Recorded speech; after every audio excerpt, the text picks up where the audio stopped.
संसद में विपक्ष बोला, ये सरकार बचाओ बजट के खिलाफ विपक्ष के नेताओं ने किया प्रदर्शन। नमस्कार, मैं हूं दीपिका।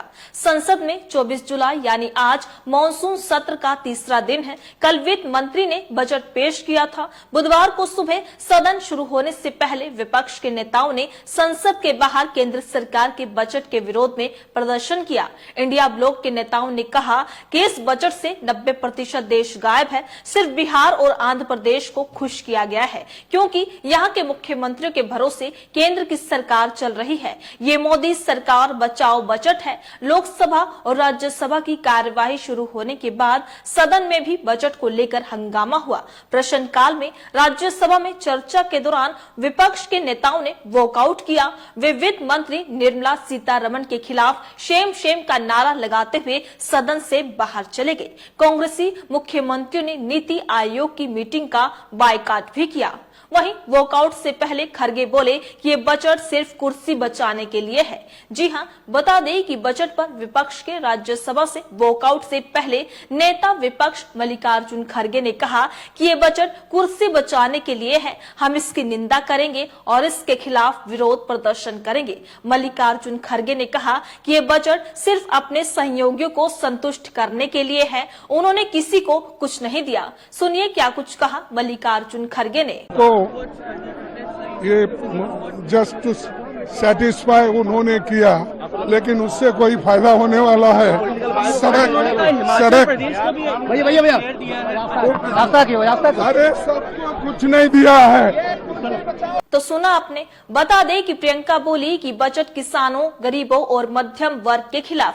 जी हां, कांग्रेस नेता प्रियंका गांधी ने कहा कि भाजपा सरकार का बजट किसानों, गरीबों और खासकर मध्यम वर्ग के खिलाफ है। इस बजट में केंद्र सरकार ने राज्यों के साथ भेदभाव किया है, जो देश के संघीय ढांचे के भी खिलाफ है। इंडिया गठबंधन देश की जनता के साथ हो रहे हर अन्याय का डटकर मुकाबला करेगा और जनता की आवाज उठाता रहेगा। आज विपक्षी दलों के सांसदों ने इस अन्याय के खिलाफ संसद परिसर में विरोध प्रदर्शन भी किया। वहीं अखिलेश बोले कि सरकार ने किसानों को समर्थन मूल्य की जगह अलायंस पार्टियों को बजट दिया। जी हां, सभा प्रमुख अखिलेश यादव ने कहा कि हम चाहते हैं कि किसानों को एमएसपी मिले और उनकी आय दोगुनी हो। बजट में देखने को मिल रहा है कि सरकार किसानों को समर्थन मूल्य देने की बजाय अलायंस की पार्टियों को दे रही है। पहले सरकार बेरोजगारी बढ़ाती है, उसके बाद ऐसी आधी अधूरी नौकरी लाते हैं जिससे किसी युवा का भविष्य नहीं बनने वाला है। इंटर्नशिप के बाद उनको नौकरी कौन देगा? साथ ही सरकार महंगाई को कम करने के लिए कोई ठोस कदम क्यों नहीं उठा पाई? वहीं मिडिल क्लास को अगर राहत भी मिली तो सरकार उसे महंगाई से वापस ले रही है। उन्होंने आगे कहा कि यूपी को बड़े सपने दिखाए थे, लेकिन कुछ नहीं मिला। डबल इंजन की सरकार में डबल लाभ मिलना चाहिए था, लेकिन ऐसा कुछ नहीं हुआ। आप भी सुनिए क्या कुछ कहना है अखिलेश यादव का। देखिए, हम सभी लोग जितने लोग हैं और खासकर समाजवादी लोग, किसानों को एमएसपी मिले, आय दोगुनी हो, उसका रास्ता निकले। लेकिन इधर देखने को मिल रहा है समर्थन मूल्य किसान को न मिल करके जो अलायंस पार्टनर जो सरकार बचा रहे हैं उन्हें समर्थन मूल्य सरकार दे रही है। ये तो अखबारों में भी छपा है। आप पहले बेरोजगार करते हैं, बेरोजगारी बढ़ाते हैं और उसके बाद ऐसी आधी अधूरी नौकरी आते हैं जिससे किसी नौजवान का भविष्य बनने वाला नहीं है। इंटर्नशिप के बाद क्या होगा? उनको नौकरी कौन देगा? तीसरा, महंगाई को लेकर के सरकार कोई ऐसा ठोस कदम नहीं उठा पाई जिससे महंगाई नियंत्रण होती। अगर कहीं आपने मिडिल क्लास को कुछ सहूलियत भी दी है तो वो अपनी महंगाई से आप वापस ले रहे हैं। बड़े सपने दिखाए थे यूपी को, क्या मिला यूपी को?